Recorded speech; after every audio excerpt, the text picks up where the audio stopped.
she is reportedly prepared for a full-scale legal battle, a bloodbath, as it has been described, assembling a very large team of lawyers. She is apparently ready to face the accusations and defend herself at length. And yet it appears she will not even participate. We recall the words of Justice Antonio Tiham in the previous impeachment against Chief Justice Maria Lourdes Sereno. Failure to participate in the hearings before the Committee on Justice is tantamount to a culpable violation of the Constitution. Ayon sa pananaw na iyon, ang hindi pagharap sa proseso ay maaaring ituring na patuloy na paglabag sa saligang batas. Wow. Ang tanong ngayon, maaari rin ba nating sabihin ito sa Vice Presidente? Let us remember. Maraming salamat po. We now call the case. Committee Secretary. Thank you, Your Honor. Initial hearing on the impeachment complaints against Vice President Sara Z. Duterte filed by Reverend Father Joel Saballa et al. And endorsed by Representative Laila M. De Lima and filed by Attorney Nathaniel G. Cabrera and endorsed by Representatives Bienvenido M. Abante Jr. and Francisco Paulo P. Ortega V. Madam Chair, The Honorable Jokno. may I be allowed to make a brief manifestation Which manifestation? in relation to the opening statement? The opening made statement. by You may the proceed, Chair. the Honorable Jokno. Thank you, Madam Chair, distinguished colleagues, mga kababayan natin nanonood, at magandang umaga po sa atin lahat. Marami po nagtatanong, ano ba talaga itong impeachment at ano ba ang proseso sa impeachment? Klarong-klaro po sa ating konstitusyon, Article 11, Section 3, the House of Representatives has Ang the dami yung- exclusive ang power dami yung to kuda, initiate all cases of impeachment, while the Senate has the sole power to try and decide all cases of impeachment. Sa madaling salita, ang Kongreso ang nagsasampa Sa madaling salita, ayan o, tignan ninyo, gold reserve na binenta, 129 billion pesos. Wow. Saan ang napunta yan? Yan yung pinakamalaking tanong. PhilHealth na kinuha ninyo, 60 billion. Kung hindi pa napigilan yan, tumataginting na 89 or 90 billion in total. Oh, saan napunta yung 60 billion? Ngayon, pinababalik ng Korte Suprema. Ano ang sabi nila? Oo, ibabalik namin. Pero, yung pala, saan nila kukunin? Kukunin nila sa pera ng taong bayan.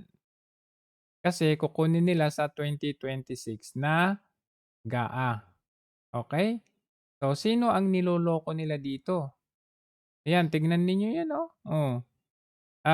Maharlika Investment Funds or MIF. Saan na yan? Bakit hindi na tumutunog? Hindi na matunog na usapin yan.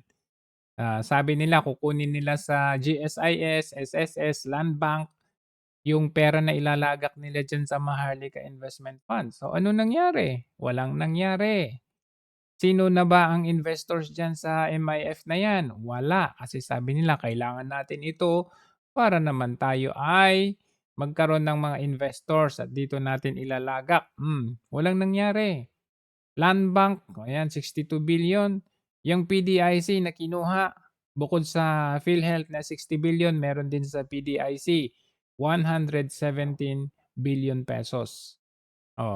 Ngayon, ano yung premise nung impeachment ngayong araw? Yung confidential funds ni VP. Pero kung titignan ninyo ang confidential funds ni Marcos Jr., 4.5 billion pesos 2023, tapos 2023, and then 2024 umabot ata ng 9 billion, and then 2025 ito na ngayon 2026 If I'm not mistaken, 10 billion pesos. So, tignan nyo naman, saan dyan yung impeachable? Kaya nga ito, naglulukuhan lang tayo dito eh. We would like to acknowledge Vice Chair Zamora. Thank you, Madam Chair. Bago po tayo magsimula sa deliberasyon ukol sa pagtukoy ng probable cause sa impeachment, Wow, probable cause. Wala nga kayong probable cause eh. In fact, tama lang na hindi dumalo si VP kasi hindi siya pwedeng magtanong, hindi pwedeng mag-cross-examine. Oh, so anong gagawin nila diyan? Magdi-display sila diyan habang sinisiraan ninyo in public? ng kabuuan. Ang ex-officio members ay may boses at may boto. Ang mga nais magsalita Anong boto? Bastos ka. yan sa committee secretary upang maitala ang kanilang pangalan. Magkakaroon tayo ng alternating recognition ng minority at majority Bilisan nyo. na may 5 Tagal nyo. minuto bawat isa. Maaari tayong magbigay ng second round kung may oras pa po. Hinihiling ng chairperson na hintayin muna ang kanyang pagkilala bago magsalita upang mapanatili ang kaayusan. Sa mismong pagdinig, Matagal pa ang yan. mga resource Kailangan mo na yan. persons ay susuriin ng mga miyembro ng komite alinsunod sa Section 7 of the Rules of Procedure in Impeachment Proceedings. Ang dami niyong alam. So you are not DDS, but where is Representative Tiangco now? Because the interesting thing about you, and I think just to remind our viewers, is you are related somehow by affinity Yes. to the Romualdez clan, to Basta hindi papabor sa Marcos administration. DDS ka na. Ano ka ba? the family of President Marcos Jr. And yet you Nangyari. were the whistleblower. You were critical, right, of the corruption in the lower house that was led by your cousin-in-law. So where is Toby Tiangco now? O gumawa ng mga interjection malibang kung at hanggang sa sila ay kilalanin ng The problem ating is yung katotohanan, chairperson. minsan mahirap tanggapin di ba? So, Tama. ako naman ever since before, dun naman ako sa katotohanan lagi. Remember, during the impeachment of CJ Corona, it was unpopular for me to defend CJ, Corona. But I was the only witness of CJ Corona sa House of Representatives. So hindi ako pupunta doon sa kung ano yung popular. At yung pagiging kamag-anak ng wife ko ni Michelle sa presidente, sa tingin ko naman, alam mo ang problema kasi, I think, katulad nung si Yuse Clear, iniisip nila, pag nag-criticize ka, kalaban ka eh. DDS. Hindi naman dapat ganun eh. Di ba? Ano bang gusto nila? Ang gusto ba nilang marinig? Yung kung ano hindi, ano bang gusto nila? Sumipsip yung mga politiko sa kanila? Sabihin, ay, napakagaling nyo, okay yan. Lahat yan, walang problema yan. Hindi ba mas okay na sinasabi namin kung ano talaga yung sitwasyon? Bakit naman kami papangalanan na kalaban kung sinasabi lang namin kung ano yung totoo? Kaya nga. Di ba? So I think dapat magkaroon ng tamang perspective eh. I mean, si Yuse Claire, her job is not to please the president. Di ba? Hindi pa pwedeng Tama. Anong sabi ni Kiko? Imposibleng ma-impeach. Yan. Tignan nga natin. Impossible. Kasi ito, wala pang kwenta mga Ang may karapatang firstly, suriin alam o nilang imposible yung i-cross-examine 16 ang mga Ay, votes resource. in Senate. Because, Minus pa kasi ngayon si JB. well, firstly, alam nilang imposible yung 16 votes in Senate. Because, Minus pa kasi ngayon si JB Ercito nagsabi na. Ayaw niya na. minus pa. Estimated mga 8 votes maximum, 10 votes. Since there is no kung ganun, baka gagawa sila ng paraan para doon pa lang sa house, mangyari na yung dapat mangyari. Ang gusto nilang mangyari. Yun yung ano dyan Kasi sasabihin, Jojo, imposible naman yan sa Senado ngayong last na hearing or resort So, given kasi dito sa reputasyon ng administrasyon na ito, yung mga imposible, nagiging posible new, walang bago sa impeachment ngayon kumpara sa impeachment last year. There's no new evidence, nothing new. So, expected na what we saw as the results for last year would be the same this year, except siguro medyo mas kukunti yung mga congressman kasi mas malapit. At ngayon, ang NUP ayaw nang pumirma. Ilan sila? 40? 37? Mga ganun? 37. Something like that. Mga almost 40. Yung best friend mo na si Kong Puno is now justifying why they will not sign this impeachment complaint Best friend, because there's no new evidence. Very good reason, Congressman Puno. Tama. Pero ang political na reason dyan, Congressman Puno, ay bakit ka tataya dyan? Manatalo na yan eh. Ending na yan ng BBM eh. I remember. Kung manalo si Sara 6 years yun. Magandang araw, Pilipinas. Sa dami ng ingay sa So, politika. imposible talagang mangyari yan. Tingnan nga natin. Okay na ba? Partido ay maaaring humingi ng Ang dami niyong kuda. Wag na lang. Mamaya yan. Sa dami ng opinion sa social media, Nilang pinaka-ultimate objective na ma-convict si BP Sara doon sa Senate.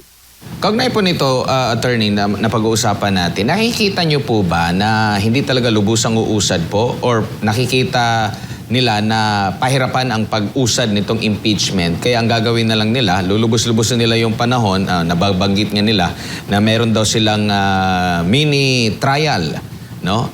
Nagagawin dyan po sa Kamara is para either... Biruin ninyo mini trial. Parang first time lang yan sa impeachment history. May mini trial pa pala sa House muna.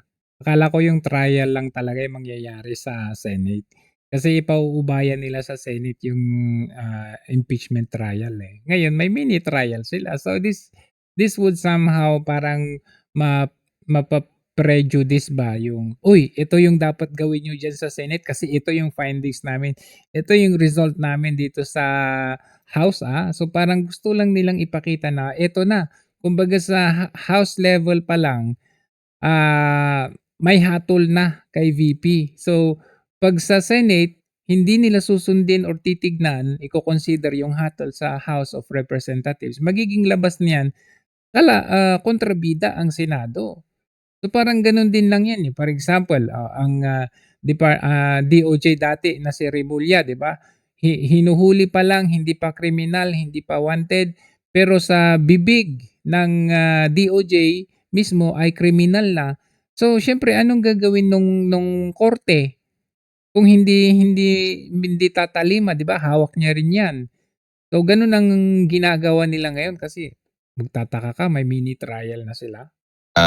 Maisulong yung kanilang sariling interes, hindi talaga for accountability kasi nabanggit nyo nga parang hindi patas yung treatment sa mga impeachment laban kay Marcos Jr. at dito po kay VP Sara.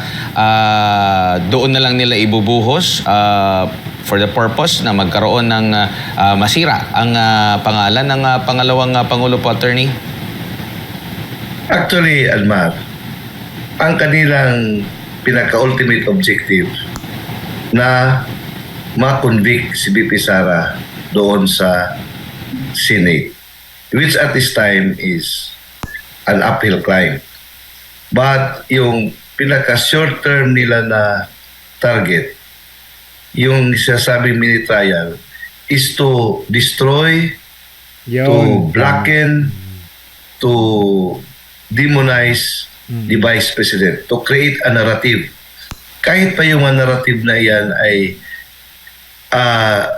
comical, pero basta lang makakreate a narrative. Like for example, kay Madriaga, ano bang talagang nobody in his right mind, objective mind, would give credence to that very Criminal. incredible testimony coming from a detained person diyan sa Bilibid. Kung nabilibid ka, sabi ba ni Secretary ni Congressman Puno, sabi niya, I used to become the DILG Secretary. Alam niya kung anong sitwasyon diyan sa Bilibid. So kahit na anong sasabihin, anong ipasabi sa kanya, sabihin niya talaga niyan. Kasi for his own comfort, kung mayroong ibigay sa kanya na trade-off. Tama. At din paniwalaan natin yan. Yung allegation about grave threats. Ano bang grave threats yan? Meron bang ebidensya na talagang meron ng kinontrata si Vice President Sara Duterte na papatay kay President Marcos, kay First Lady at saka kay Speaker? Conditional nga yan eh. So, paano hindi ka maging crime yan? Ako, simpleng Let's see. abogado lang ako, Admar. Yun, tama yun. Tingnan natin. Ang haba naman. ng mga tanong na itatanong ng ating chief. Oy, mini trial lang yan. Sa kanyang Ay, hindi pala opinion ito ay lang. kinakailangan ang mga ito para maging Honorable Chua, are you raising your pala. hand? No. Madam Chair, The Honorable Vice Chair Dumogan. when it Hoy, is her dumugan. time Tanda-tanda. to present her, Tumanda ka na sa politiko, ha? Madam Chair, For purposes of accuracy, Honorable Vice Chair Dumogan. But if that case will be filed, talagang Dumugan. Tumanda na sa ano. Chair, is at the time the respondent is given the opportunity to present her evidence. Well, counsel may present her evidence, but she must be present, or the witnesses that she is presenting must be present so that the Wala members pala- of the committee Wala pala tong si Dumugan. Tagal-tagal mo na sa Baguio. examine or ask clarificatory questions from them. Counsels are not witnesses to the dismiss yan kasi katawa yan eh. Madam Chair. Thank Part- you, Madam Chair. For the guidance of the justice members, part of the For the proposed guidance, rule ito, guidance ninyo. is Yan. giving opportunity to the complainant and the Yan. Ayan, guidance nyo, Gold Reserve, 129. PhilHealth, 60 billion. GSIS, SSS, ayan, Land Bank, PDIC, ayan, yan yung guidance ninyo. facing similar questions. Let us all be guided as well that the hearing proper in the Justice Committee is akin Gumaganon yung kanilang by the fact that as well that we're trying to Katawa-tawa stop talaga here, yan. Hindi yan naabot sa yung prima facie case justification na yung to proceed to trial, which will definitely by certainty. happen not here but in the Senate. The Honorable Chua. Thank you, Madam Chair.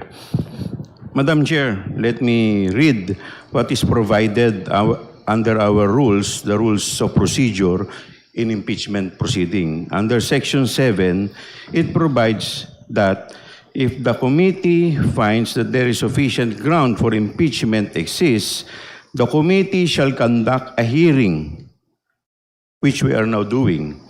The committee, through the chairperson, may limit the period of examination and cross-examination by members of the committee. Therefore, Madam Chair, it is very clear under our rules that it is only the members of the committee who can participate with respect to the examination and cross-examination of the members. Why? Because, like what you said a while ago, this is akin to the preliminary investigation wherein it is the investigating officer or the investigating city prosecutor who is asking clarificatory questions. Meron palang cross-examination. We are not yet in the trial where the Oo nga, pero bakit may cross-examination? lawyers or counsel of the defendant can cross-examine. We can also be guided by our rules of procedure governing inquiries in aid of legislation, which the Honorable Rufus Rodriguez mentioned a while ago, that under Section 13, Nagkaganon. Yung conviction. Nagkaganon. appearance of counsel here, the participation of counsel for witness during the hearing and while the witness is testifying shall be limited to advising on the legal rights of said witness. Why? Because this is committee function. So ganun din po dito. Ito pong ginagawa natin is also a committee function. The cross-examination, ang purpose po ng cross-examination dito is just to ask or just to clarify questions. Hindi pa po ito yung talagang trial proper wherein we can cross-examine thoroughly the witnesses. Thank you, Madam Chair. Oh, naman pala. The Honorable De Lima. So, bakit kailangan na pag-attendan ninyo si VP Sara? Di ba para kayong katok lang? To advising on the legal rights of said witness. Henceforth would be the determination of probable cause. Cause, And therefore, cause. this proceedings is indeed akin to a preliminary investigation. There are no formal direct examination or cross-examination in the proceedings before the prosecutor's office. Yes, we can recognize the respondents and the complainants' right to counsel, but their role ought to be limited because this is only preliminary investigation. Role like identifying affidavits can assist their clients, can assist the complainants, or can assist the respondent.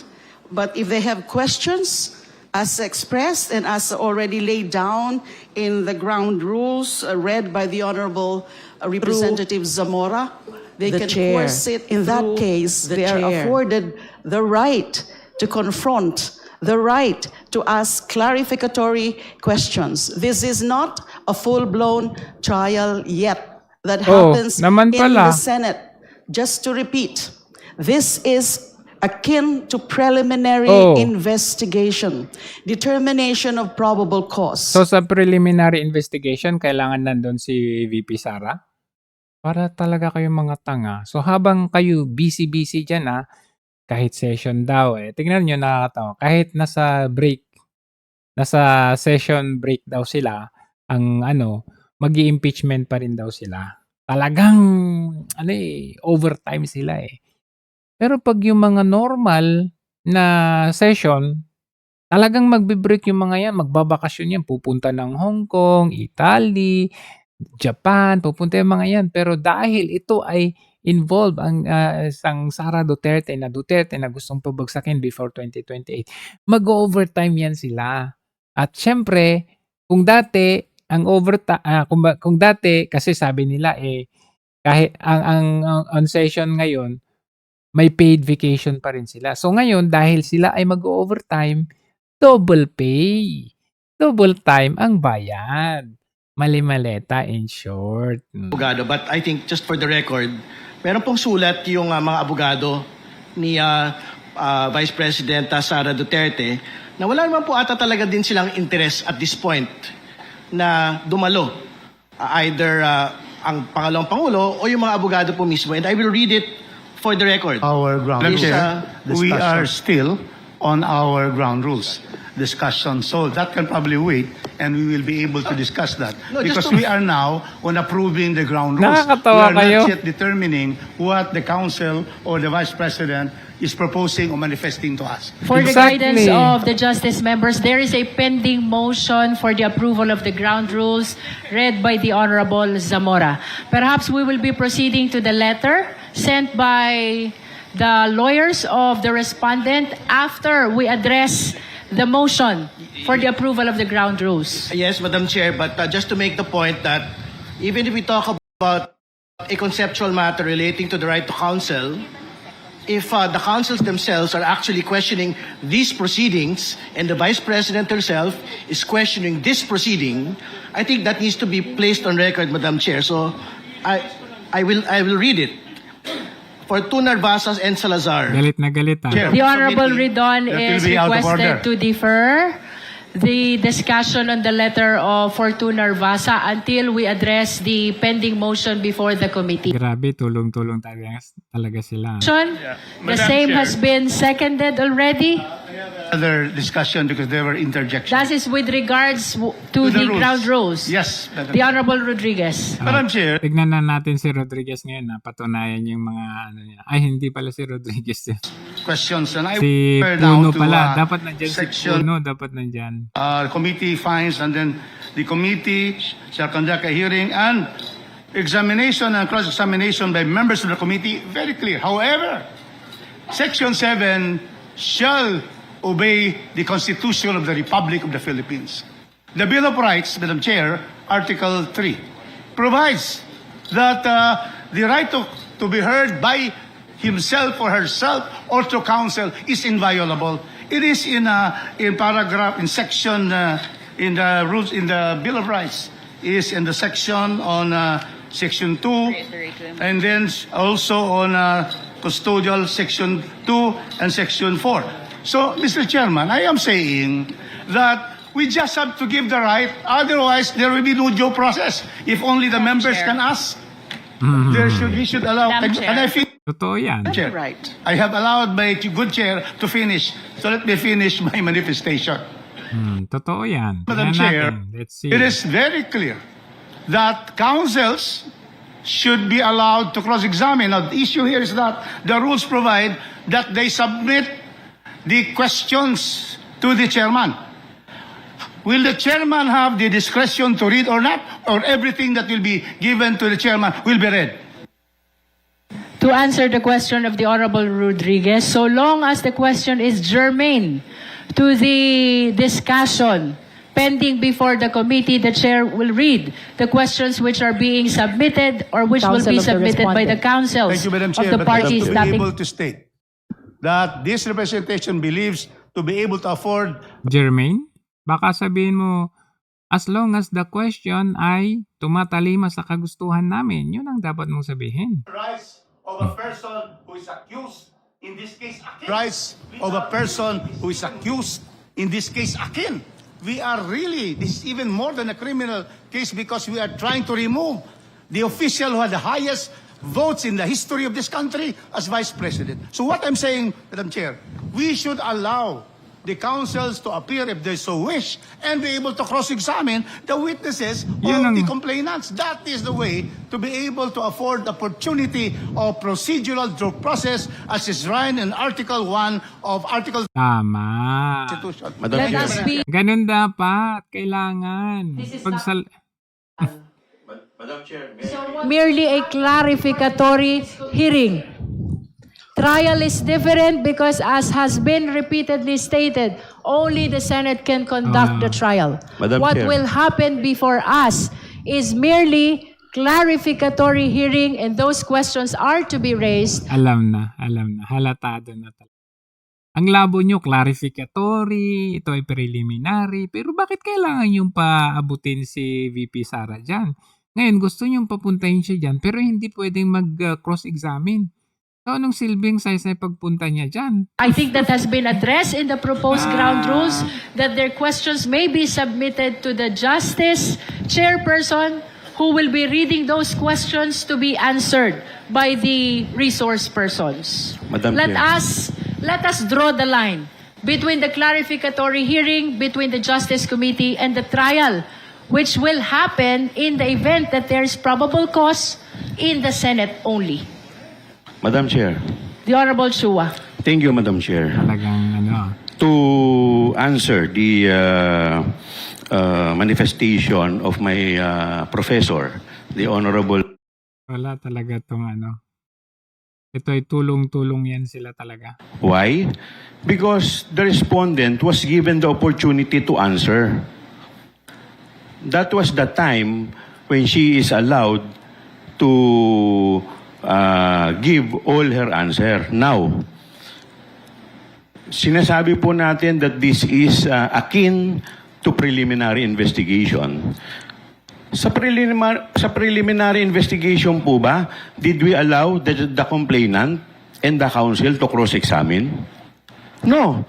it was only the investigating prosecutor who is allowed to propound question to clarify. Hindi pa po ito yung full-blown trial. And us, as member of the Justice Committee, that is our job to ask clarificatory questions. Yun po yung intention nito. To do otherwise, kung iba po yung nasa isip nito, dapat clearly and expressly nilagay po dito sa ating rules na yung examination and cross-examination can be conducted by members of the committee and or counsel and the complainant. Kaso hindi naman po ganun eh. Sa buong Pilipinas, wala po kayo, never po nangyari sa preliminary investigation nagkaroon ng cross-examination or nagkaroon ng opportunity na mag-cross-examine ang counsel at ang complainant. Thank you, Madam Chair. Madam Chair. Madam Chair. Madam Chair. The Honorable Zamora and then the Honorable Vice Chair Dumogan. Madam Chair, I reiterate my motion to approve, to adopt the ground rules as I earlier stated. In the interest of due process, let's hear as the last manifestation on the issue of representation by counsel, the Honorable Zamora, the Honorable Dumogan, and then we rule on the motion to approve the ground rules. Honorable Dumogan. Thank you, Madam Chair. As I said, we fully is in the motion that respondent is entitled to counsel.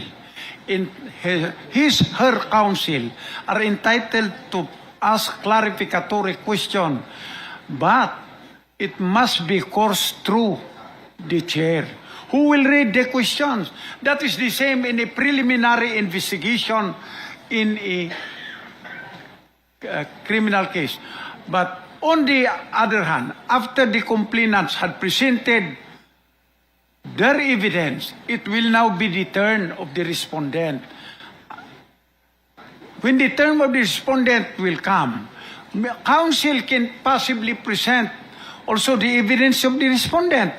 But, as I said, the respondent must be present because who will now answer clarificatory questions from the investigators? The members of the committee are considered as the fiscal conducting an investigation. So, who will now answer the clarificatory questions of this committee if the respondent will not be here? So, anyway, it will be her right if she does not appear. But to me, it will be a waiver of her right also to answer clarificatory questions of any members of this committee. Respectfully submit.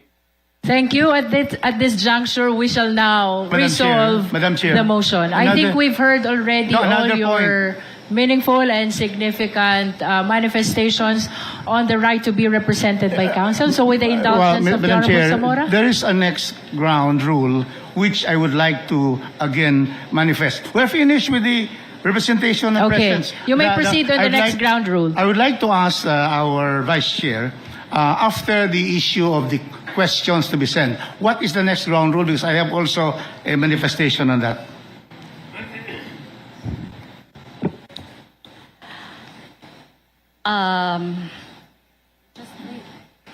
The last one is ang pakikilahok ng mga abogado ng mga partido or resource person ay limitado sa pagpapayo sa kanilang mga kliyente tungkol sa kanilang mga karapatan batay sa konstitusyon. Madam Chair, I would object to that because precisely the rules of investigations in aid of legislation, that is precisely included. But it is not included in the rules of impeachment. Plus, secondly, lawyers will be allowed, in fact, that will contradict the previous ground rule because the lawyers of respondents are allowed to send questions to the chairman. So if you are preventing them only to advise counsel on their legal rights, that is what is stated in the rules in aid of legislation, then that should fall. Because we have allowed already in the first ground rule that there will be questions on cross-examination to be submitted to the chair. So the counsel is not limited to giving advice on the legal rights, the right to counsel the right to right against self-incrimination, but really to participate through the chair. So I therefore move that we remove the Madam last Chair, one. if I may comment. The Honorable please. Zamora. Madam Chair, number 8 and number 9 of the ground rules are not inconsistent with each other. Number 8 refers to the right of the parties to submit questions to the chairperson in case, and the chairperson has the right or has the discretion to Rules of impeachment, of the Madam hearing Chair. proper. The Honorable Tino. Madam Chair, this is just a request for copies, even electronic Yes. copies of the ground Yes, rules. may we under direct the committee consideration. secretary to provide the members with a copy of the ground rules?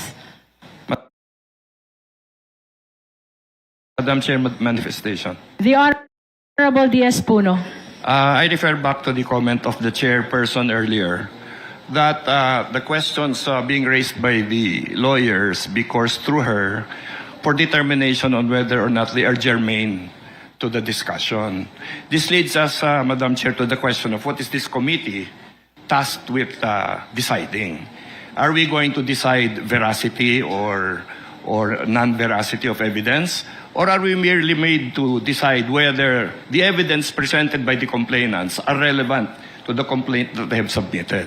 When we forward whatever decision we make to the Senate, do we say that contrary to a preliminary investigation, that there is probable cause? I do not think that that is the obligation of this committee. I believe, Madam Chair, that the obligation of this committee is to verify that the witnesses presented will present testimony that are consistent with the complaints that we have already ruled as of substance and form. So maybe the right to counsel is not properly addressed here because we're not after truth or falsehood of the evidence that's coming in. Merely relevance to the complaint that have been submitted by the complainant.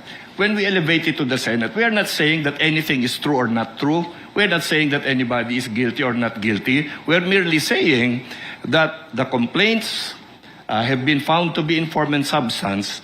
The witnesses presented have been consistent with the complaints that have been submitted. And that is going to be the substance of the decision that this committee will make, Madam Chair. Thank you. And in addition to that, let us be reminded that part of the ground rules is allowing the lawyers of the parties, that includes the lawyers of the Vice President, to submit their questions to the chairperson so that the chairperson can raise them to the resource persons or even to the parties in the case or the witnesses, so long as the same is germane to the impeachment proceedings. So with that, may we proceed to Madam rule Chair. on the motion? The Honorable Ko and then the Honorable Jokno. Thank you, Madam Chair. Madam Chair, I would concur with Representative Joel Chua and the current stipulation of the ground rules and find no contradictions, whether it be in the Constitution, in the House rules as we speak, and in the principles of due process that we are providing the respondent as of now. Also to clarify, the process that is on the floor right now is so that this committee, at the end of the succeeding hearings that we will be holding,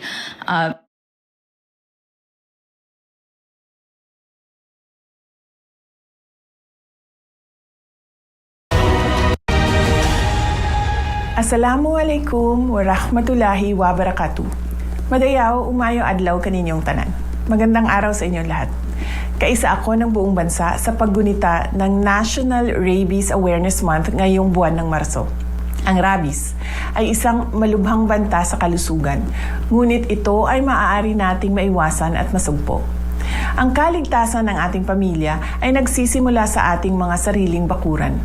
Hinihimo ko ang bawat Pilipino na gawin ang 3 konkretong hakbang. Una, pabakunahan ang inyong mga alagang hayop. Samantalahin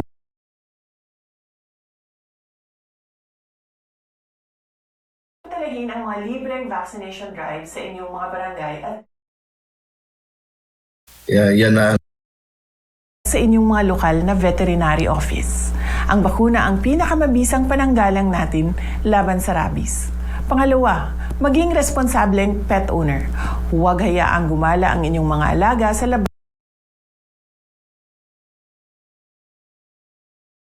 ng bahay o sa kalsada upang maiwasan Ang pamantayan. hindi inaasahang kagat at aksidente. Ngayon sa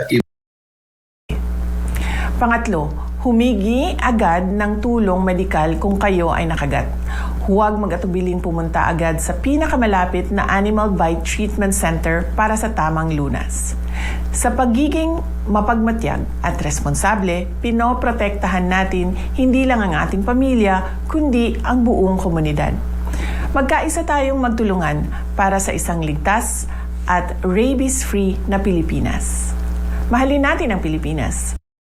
Para sa Diyos sa bayan at sa bawat pamilyang Pilipino. Syukran.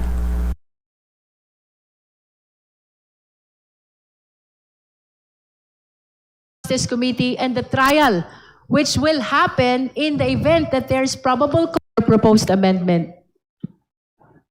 Madam Chair, can I just insert this Kindly wait to be recognized, Vice Chair Dumogan. Madam Chair, please. I accept the restating of the ground rules as amended by the Honorable Jokno and representatives. These are rules of the Committee on Justice. With the acceptance by the proponent of the amendment by the Honorable Hindi. Jokno, Sa Senado, yung complaints at of the amendment by the Honorable Jokno, may I hear the necessary motion to approve the amended ground rules? Here, Chair Zamora. Second, Madam Chair. There is a motion to approve the amended ground rules by the Honorable Dumogan. It has been seconded. Is there any objection? Hearing none, the amended ground rules is hereby approved. Now we proceed to the next matter. Earlier, the Honorable Redon is manifesting a letter received from Fortune Narvasa Law Office. Now we recognize the Honorable Redon for that matter. Madam Chair, the counsels of Vice President Sara Duterte, Fortune Narvasa Salazar, and Attorney Michael Wesley Poa submitted a letter explaining the Vice President's absence today and their absence as well as counsels for the Vice President. And I will read the main basis for their objection to attending today. Under these circumstances and considering the public statements made by the chairperson, it appears that the committee intends to conduct a trial. I think, Madam Chair, the House Committee on Justice should confront this accusation squarely today. This particular position of the counsels and of the Vice President herself is basically a legal word salad. Ibig sabihin po, wala po itong batayan sa katotohanan. Ito po ay legal na pagpapalusot para lusutan na naman pong muli ang pagpapanagot sa mga impeachable offenses laban sa atin pong pangalawang Pangulo.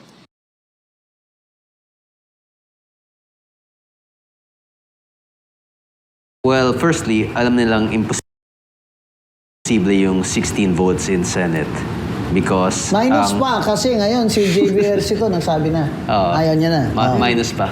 Estimated mga 8 votes maximum, 10 votes.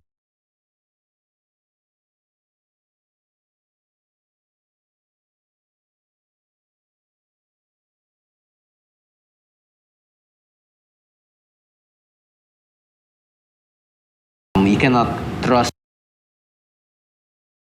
Congress to act based on conscience because all of the corruption started and exists because of a lack of conscience. Ang distraction lang naman yun sa flood control actually. Di ba? Yung anti-political Bawal yung dynasty mga law, comment. it's just to change the narrative from corruption into political dynasties. Yun.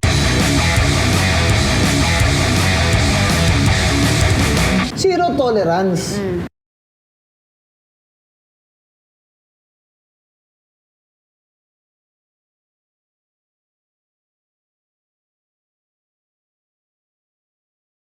yung po mini truck